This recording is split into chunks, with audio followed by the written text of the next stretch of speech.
I live in the Rust Belt, a place most people want to leave. Not me. To me, this is living in paradise. You see, I'm big into urban exploration. So to me, the area is like Disneyland.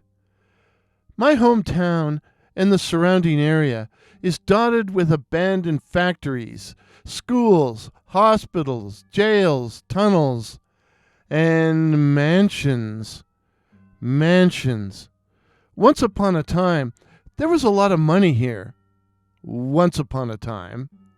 But as the jobs and the workers left for sunnier climes, so did the rich people, who simply walked away from their mansions on the hill. The particular mansion I set out to explore was in the middle of nowhere, which suited me fine. I left my vehicle on a side road and walked to the target across an empty and abandoned field, arriving at the ruins of the spacious lawn in front of the house. I was alone. I usually went with a couple of buddies, but they were both unavailable. So I went alone. Big mistake. Big mistake. The darkness was beginning to take control. I like exploring at night, and as I drew near, I could see what appeared to be a sign in one of the front windows. I couldn't read it in the semi-darkness, but it looked like a beware of dogs sign, so I shined my flashlight on it. It read, "Beware of werewolf." I laughed, but it also gave me pause. Somebody had put the sign there as a joke, for a laugh. But did this mean the old house was frequented by others? Could they be in there now?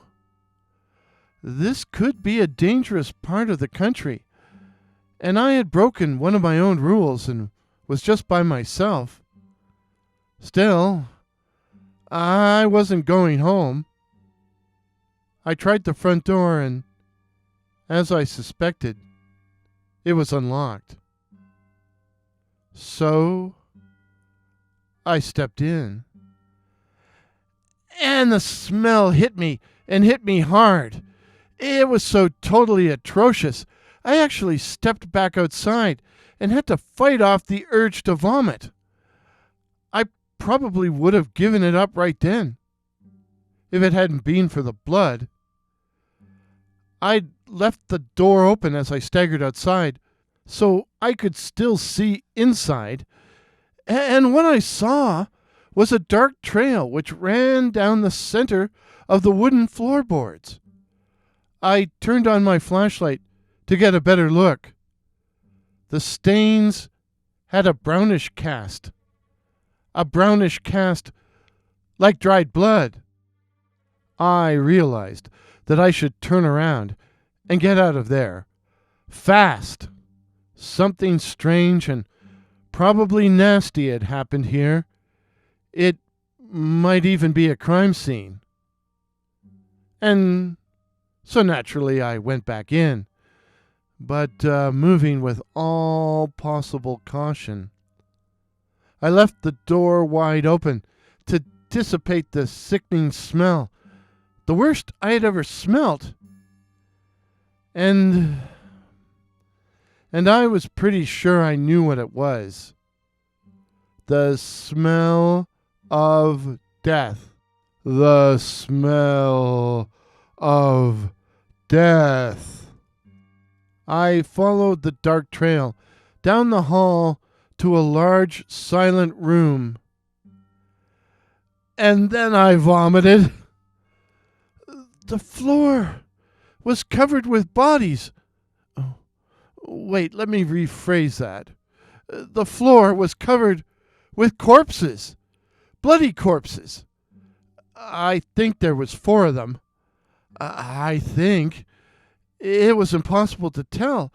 They were all so mangled and missing things like clothes, like arms and legs. They had been chewed, in some cases right down to the bone. And the bones had been chewed as well. The floor was also covered with scattered debris, broken wine bottles, broken candles, a Ouija board, its plastic planchette trampled into fragments. Some young people or kids had snuck into the old house to hold a seance or something. And then what? It was obviously murder. Murder, but by whom? A gang of drug dealers? Satanists who wanted their blood for a ritual? Or had the kids summoned something paranormal, something evil, a demon, or a werewolf? Beware of werewolf. Beware. The thought had no sooner exploded through my mind when I heard footsteps on the floor upstairs. Heavy footsteps.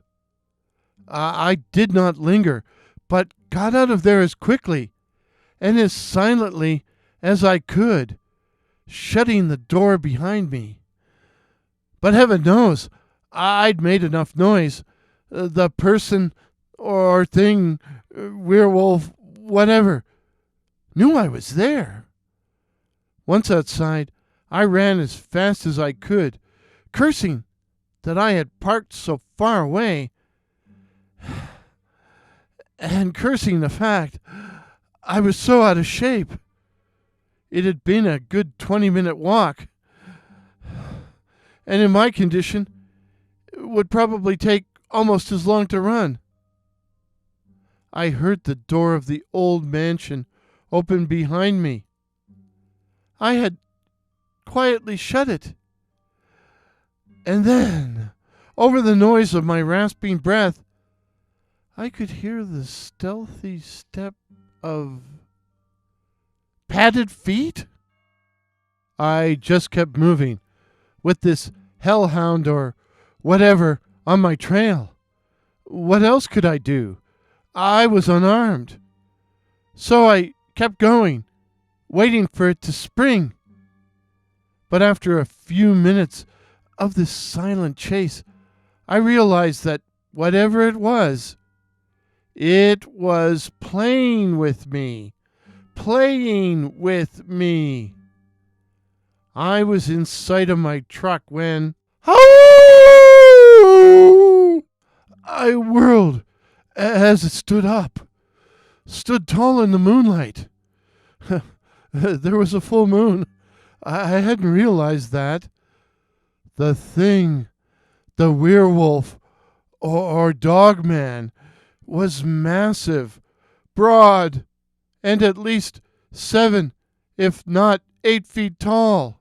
It had darkish gray-black fur, which seemed to glow in the moonlight, pointed ears, a huge canine snout, and teeth, rows of sharp white teeth, which gleamed in the moonbeams.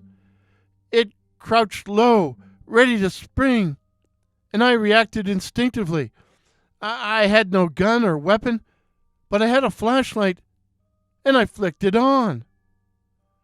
I was startled to hear a loud, strangled cry from the monster.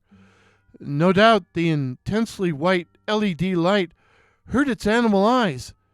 In any event, I felt I had gained a few seconds, a few steps, so I turned and ran.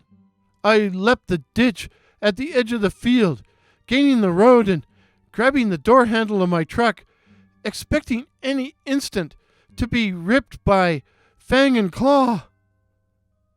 But nothing happened. Nothing.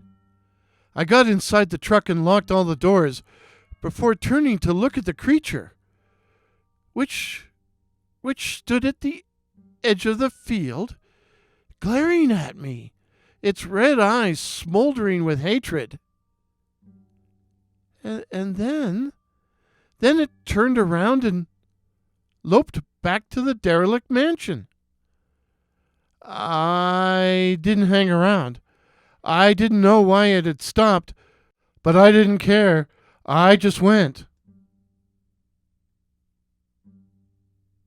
I told my buddy about it a few days later, over a few beers, and, of course, he didn't believe me. So we ended up going back out there. In broad daylight, so I could show him. I parked the truck in the exact same spot. But as we got out, I heard Buddy say, "All right, I believe you now." When I said, "Why?" he pointed at the ditch I had jumped over. It's a supernatural law that werewolves, vampires, and ghosts can't cross running water. The stagnant water in the ditch was moving very sluggishly, but technically you could say it was running. I guess. I wasn't going to argue. "Don't you want to see what's inside the house?" I said. To which Buddy replied, "No, I'm good." We went back to town and had a few more beers and discussed other important topics, like the NHL playoffs. Go Lightning! The moral of the story: our hero was lucky to flee before the werewolf could collar him. If this is your first visit to my channel, please consider subscribing. My name is Warren, and I write and tell original ghost stories and original horror stories featuring such cryptids as the Night Floaters, werewolves, and the Black-Eyed Children. So again, please consider subscribing. Please help me to reach my goal of 2,500 subs in 2022. Till midnight. Cheers.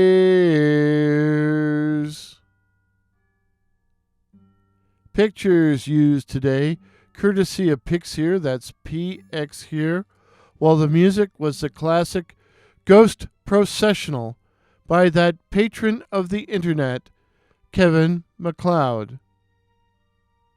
Thank you for listening.